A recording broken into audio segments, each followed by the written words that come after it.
Good morning, everybody.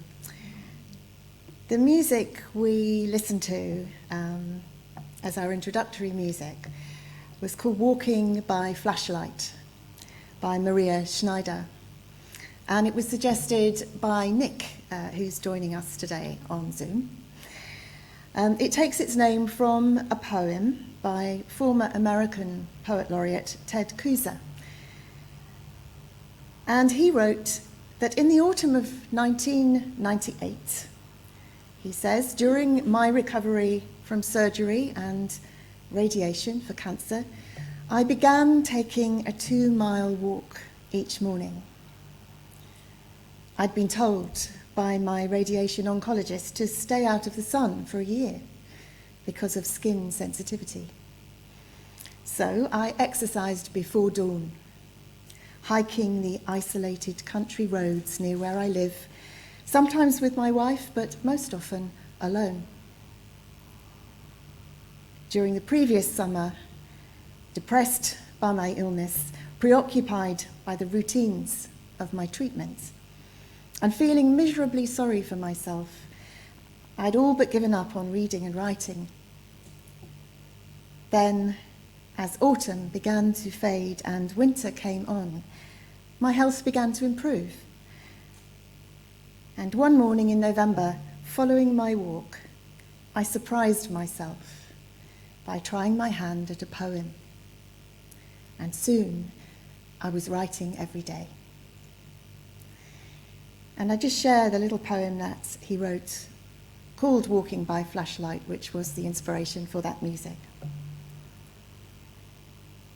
And I'm sure you know that a flashlight is American for torch. Walking by flashlight at 6 in the morning. My circle of light on the gravel, swinging side by side. Coyote, raccoon, field mouse, sparrow, each watching from darkness, this man with the moon on a leash. And so the theme of today's service is finding light in the darkness. So welcome to you all, whether you're here in person or online. Whether you're feeling at the moment as though you're in the light or maybe somewhere in the darkness, or anywhere in between, you're welcome here. So let us begin by bringing a little light into the proceedings as we light our chalice candle, which is the symbol of our free religious faith. And if you're at home, you might like to light a candle with me. And then Crystal will also light our all four this time, isn't it, Crystal? It's the 4th Sunday in Advent today.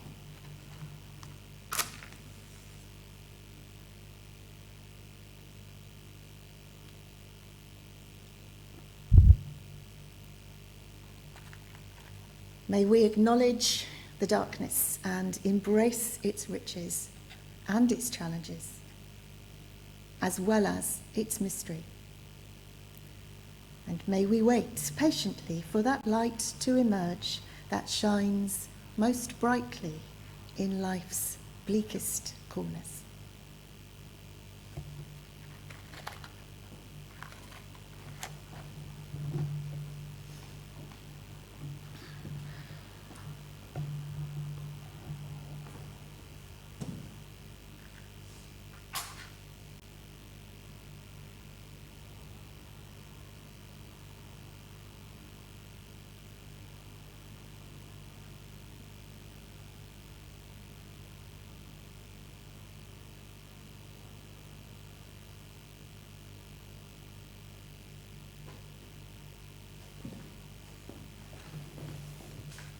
Thank you. And now let's come to a time of prayer. This is a prayer by Marta Flanagan. Holy One, known by many names, Creator, Sustainer, Redeemer, You make your presence known to us in the sunshine of winter, in the dance of the flame, and in the lingering embrace of a trusted one. Fill us this day with your warmth, your power, your strength. Help us to see our lives with a freshness born of the Spirit. Lift up the blessings, the loved ones, the ones we treasure for simply being themselves, the ones we laugh with, the ones who teach us to trust ourselves. Hold close the ones who are ill this day, those who feel the discouragement of the body. Stand by those who know their time is limited. Fill them and us with courage, with peace.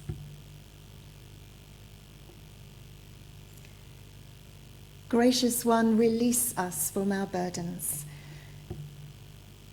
We bring the memories of the past, times when we fell short, times when we were hurt.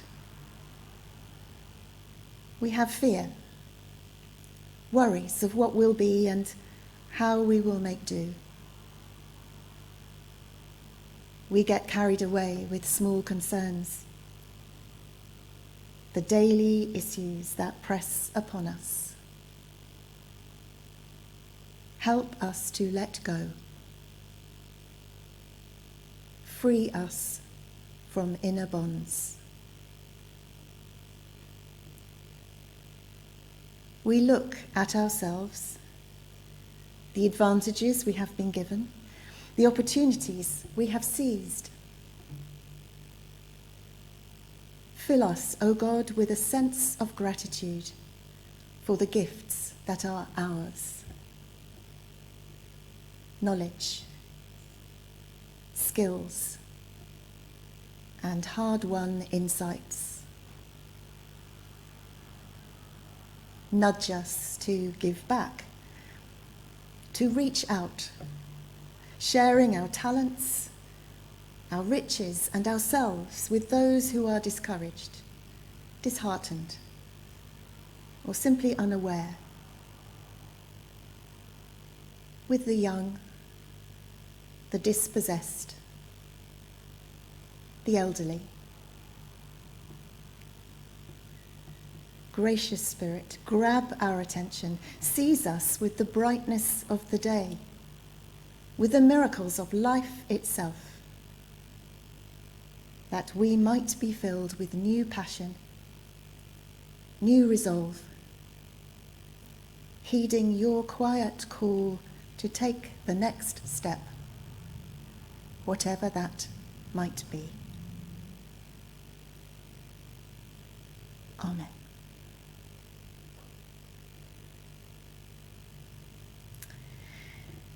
So our first song this morning is in the Purple Hymn Books, and it's number 27, Dark of Winter, Soft and Still, Your Quiet Calm Surrounds Me. Number 27.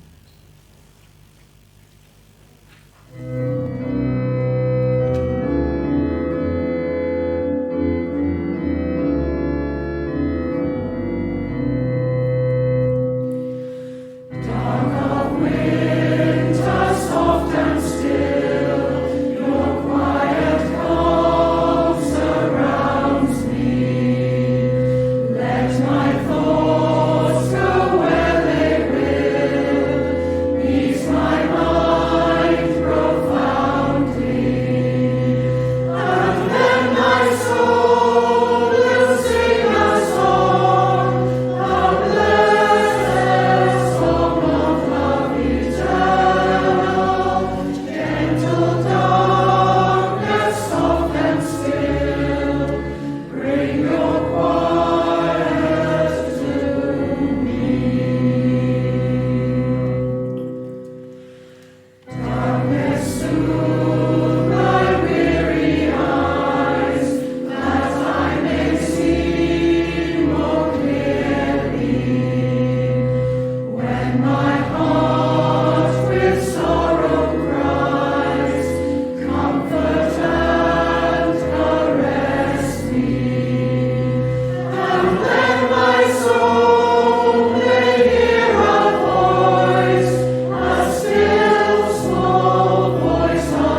I'm just seeing some messages on Zoom saying there's this bit of static or something on the sound. Is it okay?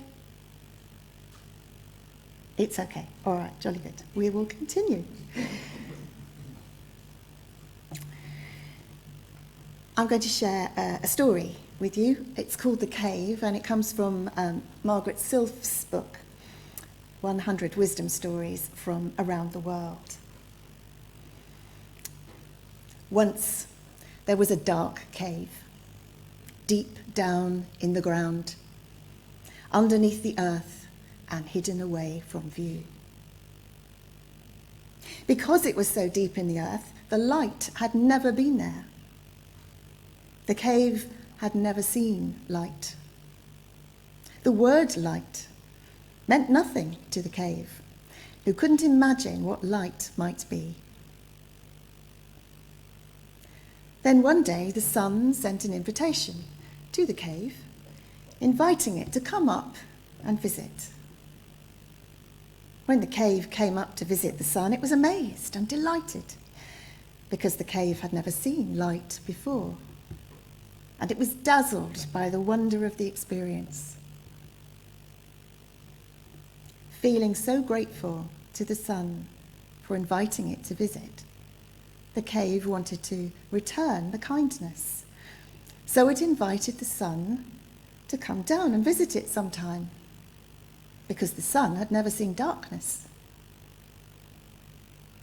So the day came, and the sun came down and was courteously shown into the cave. As the sun entered the cave, it looked around with great interest, wondering what darkness would be like. Then it became puzzled and asked the cave, "So, where is the darkness?"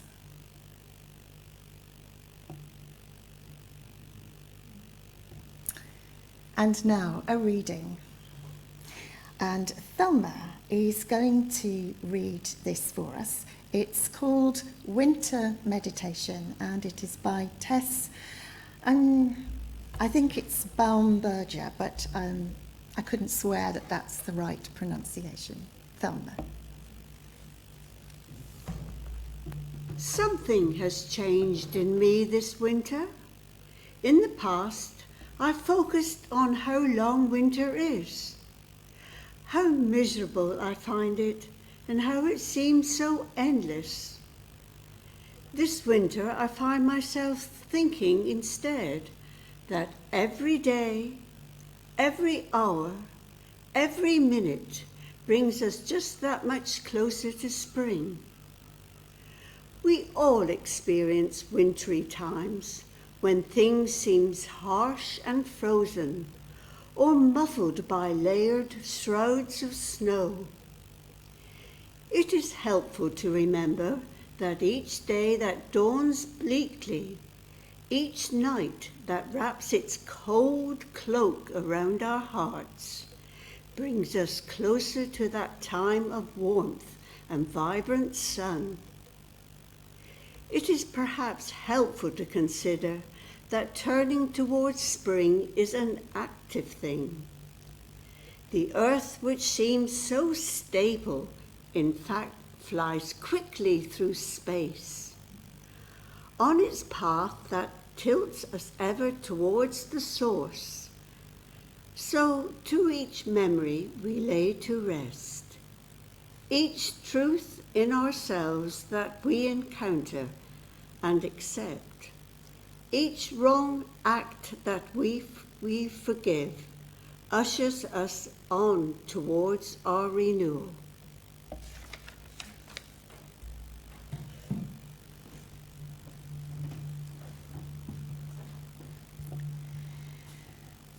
Thank you, Thelma, for reading for us today. Now we're going to come to a time for some quiet reflection, and then we're going to have some music, but a little bit different today. So I'm just going to say something about that first. When we come to the music, we're going to have a video, and it will be of 4 members of the little group that's been learning sign language, British Sign Language. You will recognise them, I think.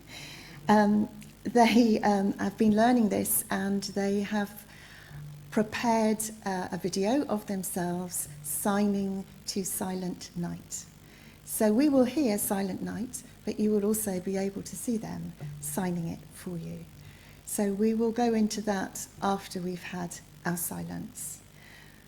But first, some words from A Course in Miracles to lead us into a period of silence. Let us be still an instant and forget all things we ever learned, all thoughts we had, and every preconception that we hold of what things mean and what their purpose is. Let us remember not our own ideas of what the world is for. We do not know. Let every image held of every one be loosened from our minds and swept away.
hope you enjoyed that version of Silent Night.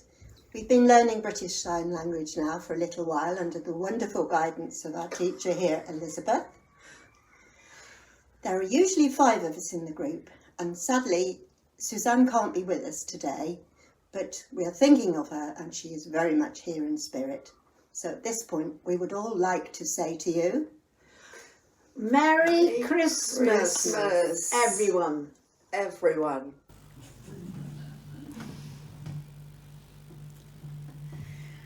Thank you so much to the Sign Language group for that lovely video, and couldn't really be more timely, could it, with Rose winning Strictly last night as well. So thank you so much for that, and I know they've been working really hard. I don't think it's easy to learn, so they've done incredibly well.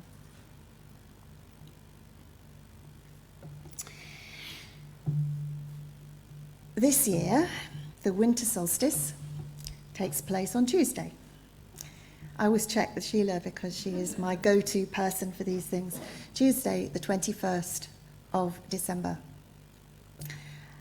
And that will be the opportunity to celebrate the turning of the earth once more towards the sun, at least in the northern hemisphere, as it always does. The Unitarian Universalist Barbara Wells ten Hove wrote a reflection on the winter solstice in response to a scientific description that she'd heard. So I'll just share that with you. I think it's not unscientific, but it's her kind of response to it. She writes, "The dark time has come. The earth in her great dance around the sun has come inevitably to the solstice, the time of extremes, of distance, of darkness and light. In our hemisphere, we experience this time as one of cold darkness, of shortening days and lengthening nights. The earth is tipping, from our perspective, further and further away from the sun. We wait. But the moment when the darkness is greatest is not entirely predictable. The spinning dance of the earth continues, but for one brief instant when the axis of the earth's rotation crosses the line through the center of our orbit around the sun, the tipping stops. And for a moment, we seem to stand suspended in space, pulsing with potential movement and ongoing life. Then, like a child's top that almost fell over, we are saved by the spin and lifted up again towards the light. Like a child's top that almost fell over, we are saved by the spin and lifted up again towards the light. It's an arresting image, and the idea that we are perpetually caught and lifted again towards the light. And of course, this annual miracle of the solar system is also reflected in the Christmas story. The Catholic writer Anthony de Mello writes that in the Gospel of John we read, "The Word became flesh, he came to dwell among us. Through him all things came to be. No single thing was created without him. All that came to be was alive with this life, and that life was the light of all people. The light shines on in the dark, and the darkness has never quenched it." And he adds, "Look steadily into the darkness. It won't be long before you see the light. Gaze at things. It won't be long before you see the word."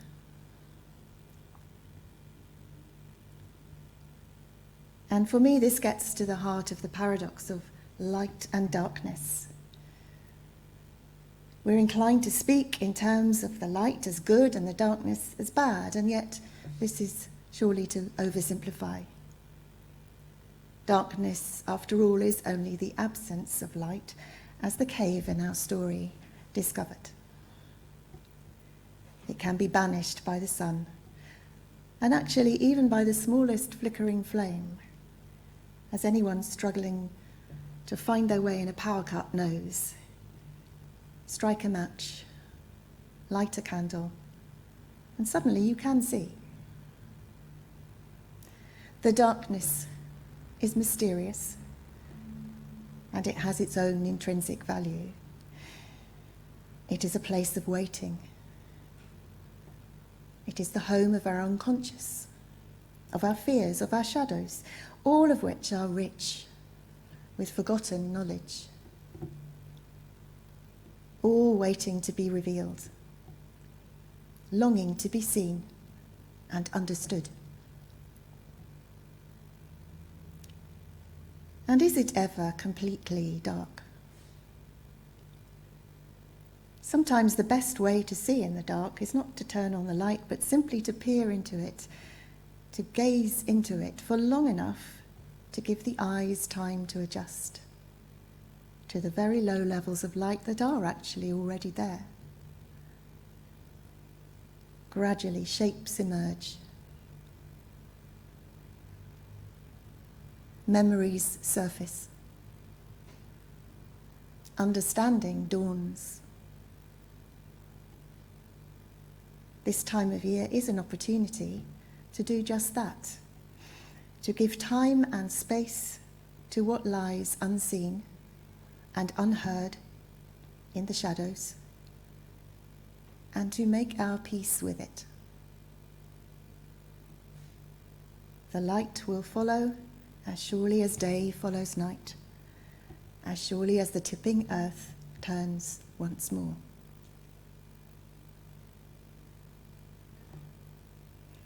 This is the time of year, if we're willing, for embracing the dark,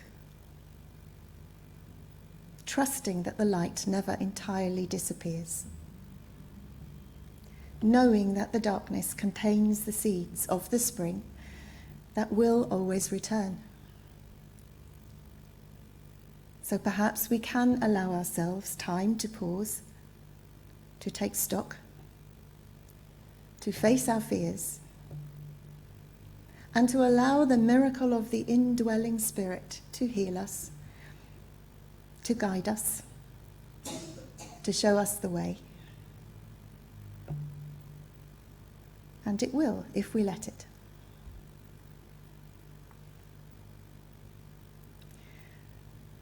Writing this service reminded me of a very long night, many, many years ago now, when I was camping in the wild in an empty Scottish glen in winter. I don't think I'd do that now, but anyway, I did then. The clouds were covering whatever moon or starlight might otherwise have been available. Waiting for the dawn.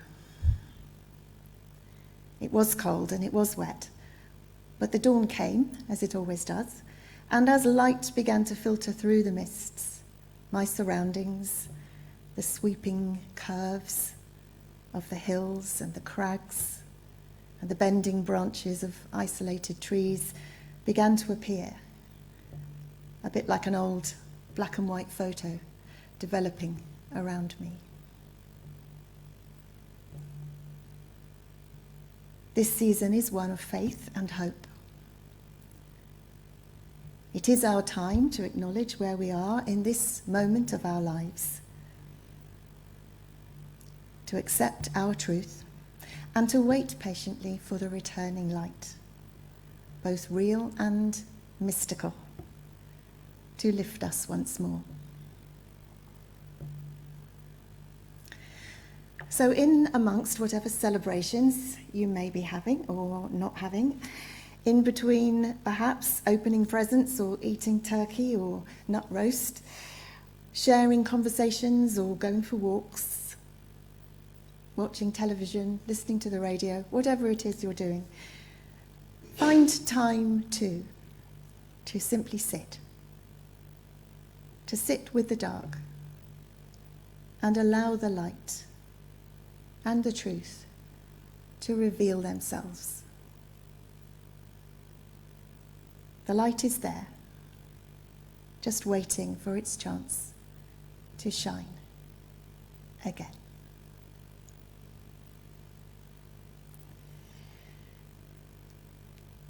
Let's sing. We're going to sing a carol now, Midnight Clear. It's in the green hymn books and it's number 91, if you have a hymn book with you. It came upon the midnight clear, that glorious song of old, from angels bending near the earth to touch their harps of gold.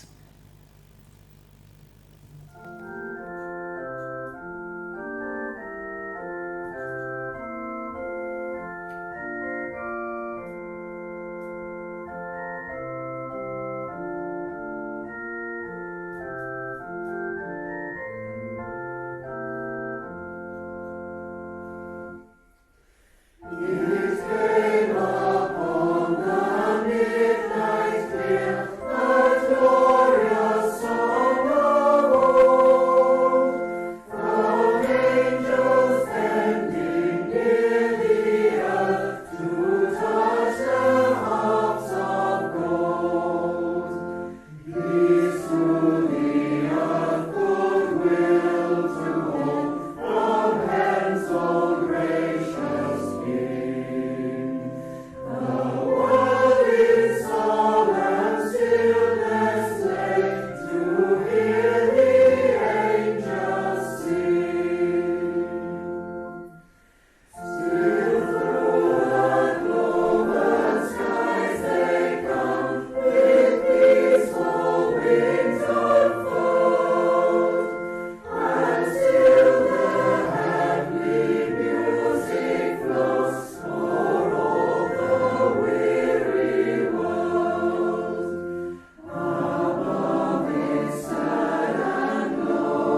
Today we'll have our notices after the closing music, but just in case any of you on Zoom leave before that, I just wanted to let you know that we won't be online next week.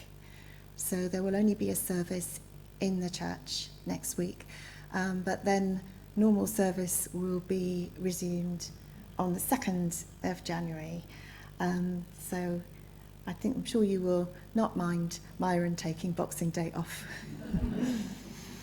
Some closing words from Cliff Reed, and he calls this Christmas Credo. I believe that there is light in darkness. I believe that there is truth in myth. I believe that there is divinity in every birth. I believe that we must heed the angel's song.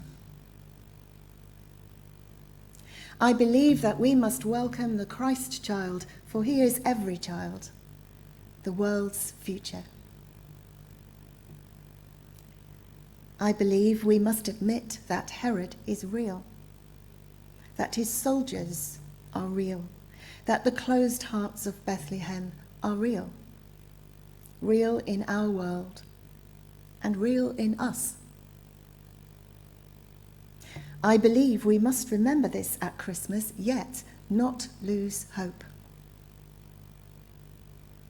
I believe that we must seek the heart of Christmas, its joyous love, its starlit mystery, its peaceful pleasures. Find these and we find its power. I believe this power can redeem us. Open the heart's doors to divine innocence. I believe that Herod can be defeated, that Scrooge can be healed, that our humanity can inflesh the loving, living God. And I believe that this is the meaning of Christmas. And after our closing credits, we're going to hear the song Winter Song, actually, by Lindisfarne, which I think sort of taps into that sense of it's a hard time, and it's a hard time for a lot of people, but part of the Christmas spirit is that reaching out and still believing in hope.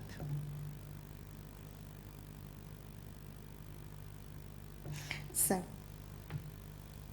go well, have good Christmases.